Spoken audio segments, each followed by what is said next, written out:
Are you looking to take your personal finances to the next level? You're in the right place. Welcome to the Monday Money Tip Podcast, presented by I Was Broke, Now I'm Not, with your host, Joseph Sangle.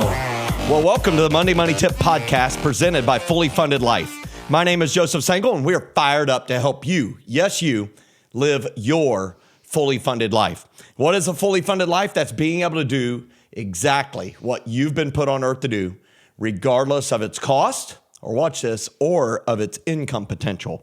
Not all the things that we love to do make a lot of money, but if you're called to do it, we want you to be able to do it and still prosper. And so today's episode is episode number 230. And that is the voice of my co-host, Megan Hibbard. Are you fired up today? Fired up. The last Monday of November. It is. It's wild. Today it's like cold and dreary. Yeah. So it's like feels like winter. And So it's already dark at like 2 You o'clock. shouldn't have said it, but now I need to sing the song of Sang by Lafayette, Indiana's Bill Bailey. You know what his performance name was? Axl, A-X-L Rose of Guns N' Roses. Oh, we're going singing there. about that cold November rain. Do you remember that song? Why don't you enlighten It us was a little ballad. bit? It was unbelievable. Anyhow, maybe I shouldn't have listened to that song, but he sings about the cold November rain. I feel like we're living It's in a it. ballad. It's one of his rock ballads. You know, all these heavy metal bands had to have their ballads. This was one of his ballads. And it is the cold November rain. And we hope everybody's doing great. We're going to talk about something that's really cool as we go and venture into the final month of the year, the final stanza, the last 8.25% of the year, the last month, Wow. 1/12. Yeah. What are we going to talk about? Yep. So today we're talking about how to plan for 2023 with your spouse. That's right. It's going to take a while to get used to saying 2023. Yeah, for 2023. We're going to talk about how to plan for that. Yeah. You know, one of the things that we talk about all the time is Proverbs 21:5 that says the plans of the diligent, that leads to profit, as surely as haste leads to poverty. So when should you plan for next year? Well, before the next year is here. That's right. And we feel like a month out is an appropriate time. You're probably going to have time off, and maybe you're going to have windshield time as you drive from place to place. And you're going to talk about the people you just saw and how they looked and how they behaved and maybe how you behaved. And eventually, maybe you can talk about the year to come. And you can have a conversation about it. And we want to help facilitate a really positive financial conversation. One that does not end up in, as Megan and Jordan call it, intense fellowship. That's right. A fight, but one that is excellent and helps you progress and avoids the regress. So before we do that, we're going to have a success story because this podcast is powered by our listener success. Share a success story. All right, our success story today comes from Jake. And Jake says, "Hi, Joe. First of all, praise God. Saw you about 3 to 4 years ago in Rice Lake, Wisconsin. Oh, I love that area. And got fired up about being in a good place financially. Started taking steps up and down the ladder with some big challenges in between. Bottom line, I stuck with it, budgeted, saved, sold everything that wasn't bolted down, even some that were. More than $30K credit card debt gone, over 20 years of treading water. Made the last payment today, wasn't ever going to quit, but also didn't think I'd really ever get to this point. Appreciate what you do, Jake." Wow. That's amazing. I love the honesty of started taking steps up and down the ladder, because sometimes that legitimately happens and you shouldn't feel bad when... I think it's interesting. He took steps down the ladder. Some people just fall off the ladder. That's true. Life happens, knocks him off. So, maybe he felt like, hey, this decision, I'm going to take a step down. Yeah. That's interesting. Yeah. But one thing that I think is interesting is the fact that he said he treaded water for 20 years. That's a long time. And he saw me 3 to 4 years ago and he got fired up.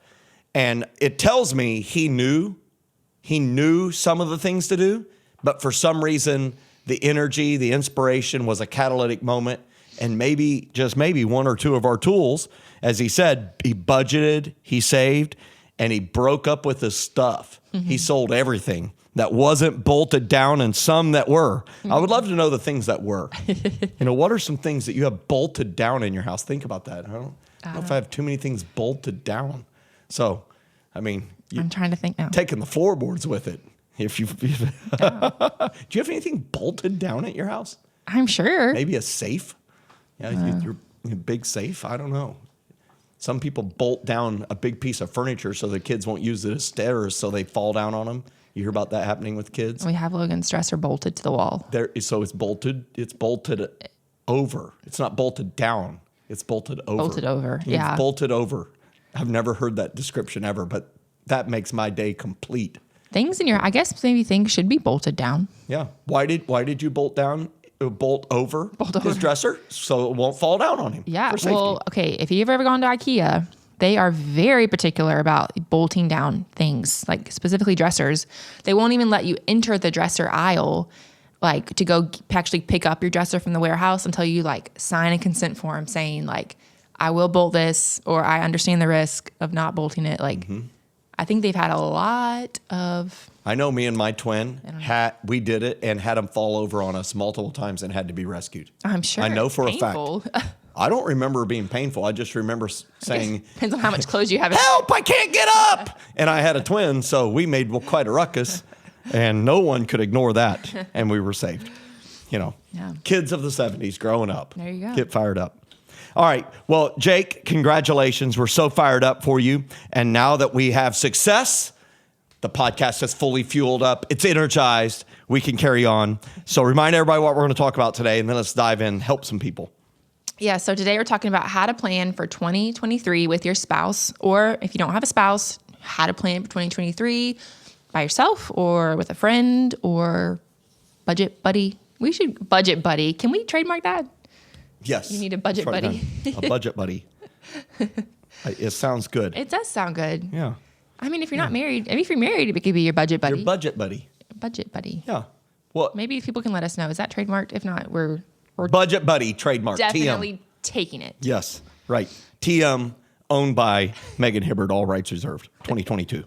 All right. So how to plan for 2023 with your spouse. Hey, listen, this is important that you have this conversation. So tell us some steps, Megan. Walk us through. You'll do the play-by-play. Yep. I'll do some color analyst here, and let's help some people. Yep. So first is set aside uninterrupted time to discuss the past and to look ahead at the next year. I think the key word there is uninterrupted time. I know if you have kids, it is a challenge to find uninterrupted time. It is a challenge to find uninterrupted time when you're not exhausted. I think that's when we have uninterrupted time after 7:30 p.m., but I am exhausted because I have just battled. You're like a muffler on a car. You're getting exhausted. all the kids down. So finding some time when you can get away uninterrupted with your spouse, whether you guys are going to dinner, maybe you can have a babysitter with a date night. Maybe you can even get away for a weekend. That would be amazing. I mean, you don't have to talk about budgeting and finances the entire weekend, but maybe carve out a section of the weekend. Yeah. Maybe a day or just some time chunk of uninterrupted time where you can look back at the year, talk about things that happened, talk about some financial things that happened, and then look ahead, dream, think through what the upcoming year is going to be like. It's really important. I mean, we think about financial budget. What you're really talking about here is your time budget. Mm-hmm. We want to set aside uninterrupted, non-exhausted time, sans children, if you have them, so that you can have a productive conversation. So one of the things that happens, particularly in December, is people feel like they lose control of their calendar. It's wild. There's all these different things to be a part of, all these different events, all these gatherings, these times with family. You're out of rhythm. And one of the things we recognize this, and that's why we offer, was one of our free tools, is a time budget. And you can plan out an entire week in 1 hour or half hour increments.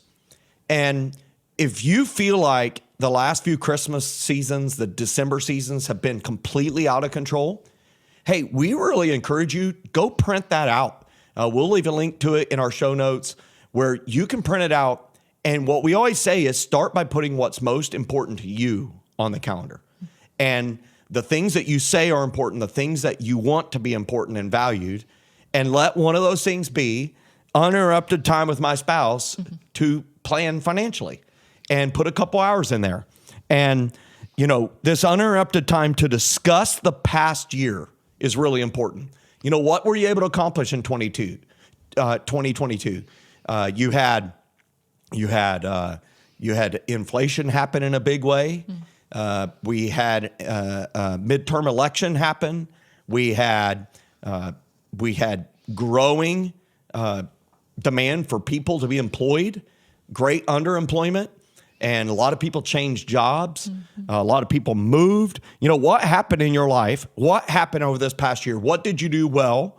And I want you to think about in terms of financial terms. Did you prepare a budget every month? How well did you follow the budget?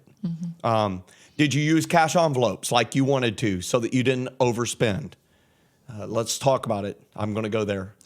You ready? I'm ready. How did you do with your Amazon spending?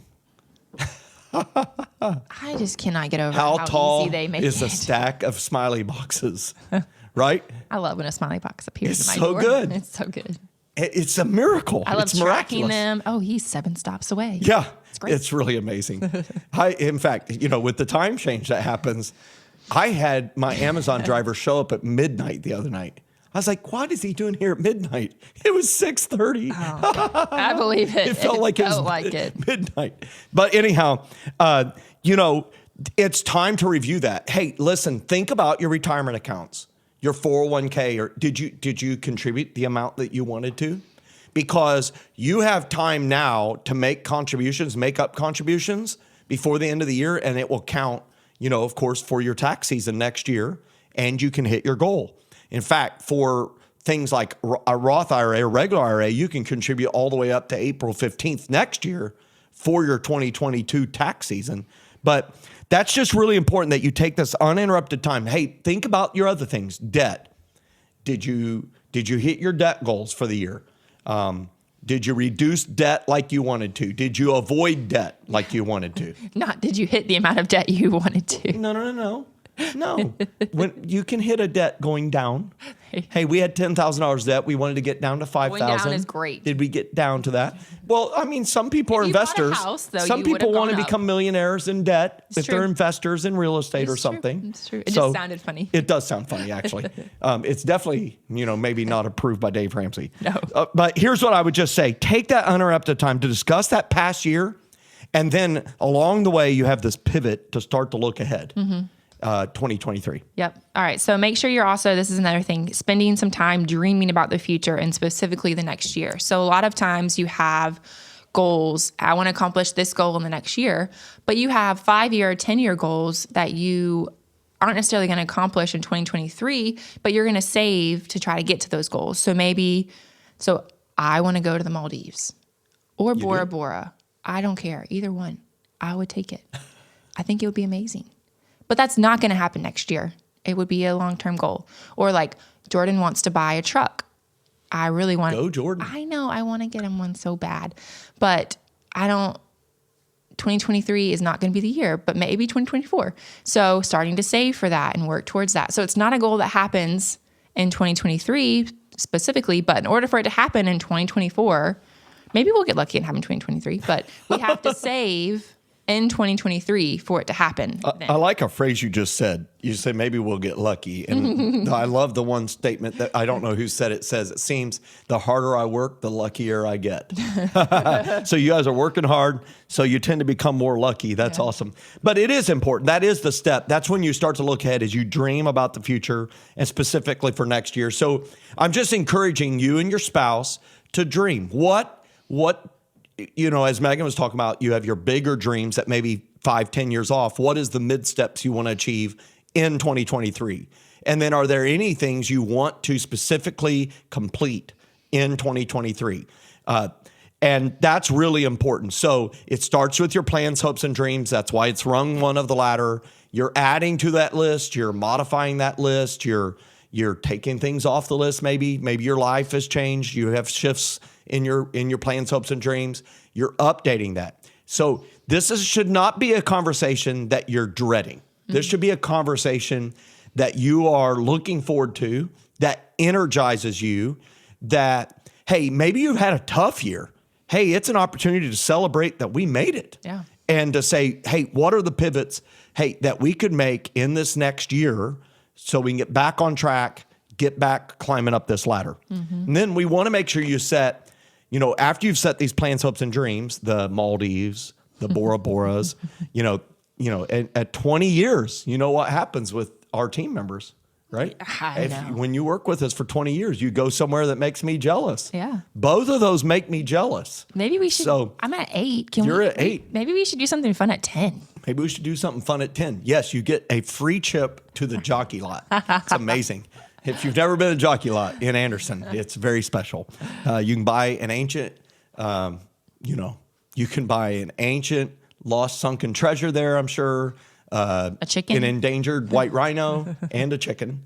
You can buy a giraffe. I'm sure of it. I'm sure you could do a deal for a giraffe there. Socks. You can buy socks. You can buy numerous Plants. very unique items there. Yeah. Okay. All right. So next, we want to make sure we're setting financial goals. So we have 6 categories that we're going to run through of these goals. So do you want me to run through them quick, or do you want to talk about each I one? think run through them and then we'll kind of pick them. But All right. we want you to know, as Megan shares these, we have a downloadable PDF We do. that you can print out that will facilitate this conversation, and where you can scribble down your tentative goals and start to formulate them into your full goals by the time you get to 2023. Yep. All right. So the first one is earnings goals, then giving goal, saving goal, investing, debt elimination goal, and your net worth goal. So those Right. are the 6. Those are the 6. They're all financial related, but they're all towards, funding things, right? That you're doing this so that you can fund your fully funded life. And so your earnings goal, what do you want to make next year? Do you have a little side business? Do you have an earnings goal for it? Do you have, some sort of small business or real estate? What is your earnings goal for that? Set earnings goals. And then the giving goal, very important. For the causes that you want to support, how much money do you want to give away? And what causes do you want to give it to? And then the savings goal, of course, is for it's protection and for opportunity. Your emergency fund, hey, does it need topping up? Has it taken a few hits? Is it time to increase it? Your savings goal is based on what it takes your household to run for a month. And it starts with rung 2, having 1 month's worth, and then a minimum of 3 months worth in rung 5. Hey, but think about your life. Has your income went up? Has your cost of living gone up? Have you added, mouths to feed like, Megan and Jordan decided to do 2 at a time here. And all of a sudden the budget's higher. Is it higher? Yes. Yes. And so it's very important that you review that savings goal and say, do we need to increase this? Do we need to adjust this? And what are we saving for to spend money on? What vacations are coming? We really encourage you to use our known upcoming expenses calculator and put all the things that are coming next year, but they're not monthly. Your Christmas, your taxes, your annual or quarterly insurance premiums, vacations, birthdays, special days like anniversaries. Maybe you have a house project. Put it in there. And then investing. This is for that longer term stuff. It's for retirement. How much are you going to contribute? It could also be for your kids' college or grandkids' college. How much do you want to contribute towards their college fund? And then a debt elimination goal. Do you have debt you want to eliminate next year? If you're working on a bigger debt, like a house debt, how much of that do you want to see disappear in 2023? And then net worth. Net worth is that beautiful calculation of your overall value, that if you sold everything, liquidated cash, settled all debts, how much would you be left with? And so this is where you get to capture, the increases in value of things. You can truly track what's happened in your retirement funds, but also what has happened with the value of your home, what has happened with how much you owe, and you really get to see that you have an increase in monetary value, your net worth, and a lot of it, you don't see it because there's not cash flowing. And so those goals are very important. We encourage you to set specific goals for each of those. Mm-hmm. Yeah. And then I think another thing, so we've talked about it in different pieces, but setting goals for your family. So you bring all these pieces together, and what does that look like for your family? So you have all these goals. You maybe have some 1-year goals, 5-year goals, 10-year goals. So looking at those as a whole, from a whole picture to kind of figure out, okay, this is our year. This is what's coming up. This is what we have to look forward to. Maybe your family is going to Disney in 2023. Okay, that's a big goal. Yeah. That's a big thing that your family is hopefully going to be excited about, and that could get your kids really excited and get your kids involved.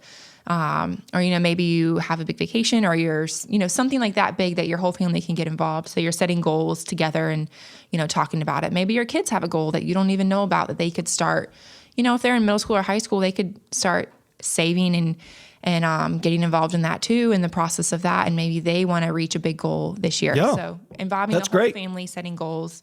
I like your idea of Disney. It's a great example. A lot of people can connect with it. I've got 2 examples that just happened. We have a friend who they wanted to take their family. They have kind of a 2-year-old and an 8-year-old, and it was a big goal for them. They had to fly there. And so they planned for a couple of years for it. And 2022 was their year. Had another family, a pastor actually, that I've served multiple times in the Chicago area. He and his wife realized that 2022 was the year they were celebrating their 50th anniversary. Oh, wow. And it's also Disney World's 50th anniversary.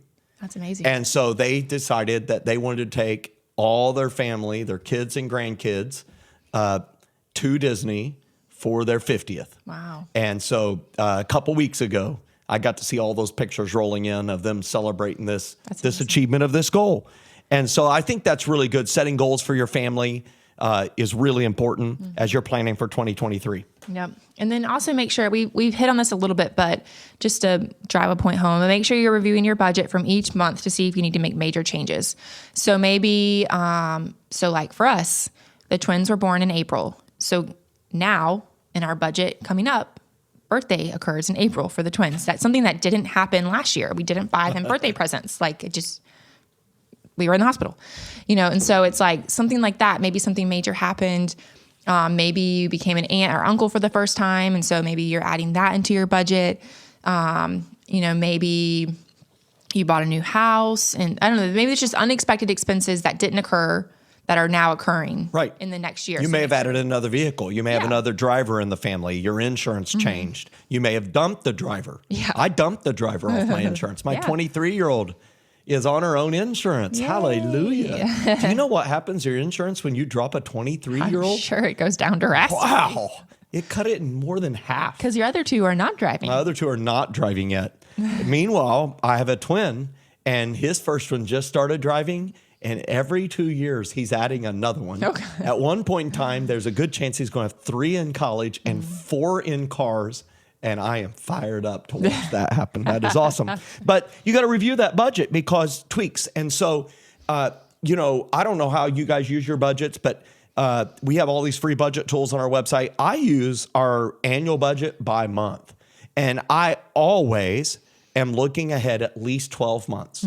And so when a month is done, I add a new month at the end.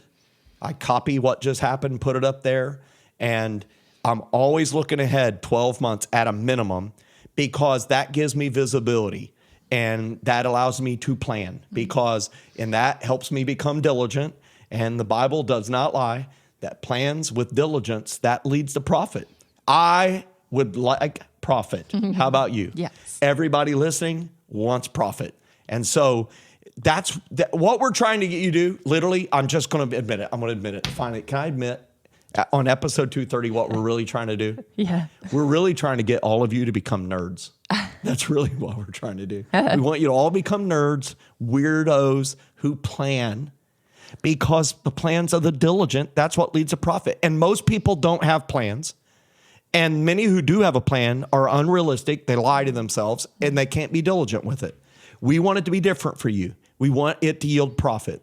And so that's why we do this. So when you do this, you're going to inevitably have aha moments that says, if that's to happen, we need to do this. So what is the final thing we wanted to encourage you to do today? So the final thing is write down action items that you need to take to reach these goals. Because if you do not write them down, they will not happen. They will escape your mind. And so we really encourage you. Maybe we could have an action item list on the back side of this earnings goal. Yep. Can we add that on the back of it? So that when you guys are planning your goals and you said, hey, in order to hit this investing goal, I need to bump my investment contribution at work up 2%. Write that down at that moment while you're having the conversation. That way you have this list so that it doesn't escape. If you're like, hey, we need to start our kids' 529 college savings plan. We need to start it this year. You can write down, open my 529 account for each child. If you want to do it for your grandkids, write it down. You know what we're trying to do, we cannot do this stuff for you, but I can encourage you with this fact. Jen and I are going to do this. I encourage Megan and Jordan to do this. You can do this as formally or as informally as you desire. But what I do encourage you to do is to download the PDF. It's free. There's no cost. We're here to help equip you to live a fully funded life. And I will tell you that if you do this, even if you get 80% of it wrong and 20% of it right, I think you'll look back and say that was worthwhile activity. Yep. Anything, last words you'd like to share? I think one thing that you say a lot, and I think you kind of got it from our quote, but if you keep doing the same thing, you'll keep getting the same results. So our quote's a little bit different, but we'll get to that. And so if you look back at this year and there are things that you did that you're like, I wish that we could have done this. We'll do that differently to get a different result. Because if you keep doing the same thing, you're going to keep getting the same result. That's what Zig Ziglar said. Yep. It's our quote. If you aim at nothing, you'll hit it every time. Yep. We want you aiming at something more than nothing. I always like to say it this way. The only number that God can't bless is 0. So if you invest 0, he can't bless that. That's good. But you invest a little, he can do the rest. Yeah. Well, I'm so excited for our next episode. It's going to be an interview with Pastor Luis. He's a pastor in New Jersey in his mid-20s who, at the age of 16, ended up becoming an emancipated teenager, living on his own, wholly reliant upon himself, troubling circumstances to start up with, but amazing story. I wanted to bring it to you. He graciously appeared on the podcast. You're going to be very blessed to be a part of that episode. Yeah, awesome. All right. Well, if you have a success story, we would love to hear it. So make sure you email us at info@iwbnin.com, or you can message us on Facebook or Instagram or anything like that. We'd love to hear your success story because, as Joe says, your success powers the podcast. Make sure you help us get this to others. So you can do that by rating our podcast and leaving a review. And your ratings and reviews will help us get this podcast to others who could benefit. So, and if you know somebody who this episode could help, make sure you send it to them. We would be forever grateful. Get fired up. Thanks so much for listening to this episode of the Monday Money Tip Podcast, presented by I Was Broke, Now I'm Not. If you enjoyed today's episode, please leave a review and subscribe. And for more great content and to stay up to date, visit iwbnin.com. We'll catch you next time.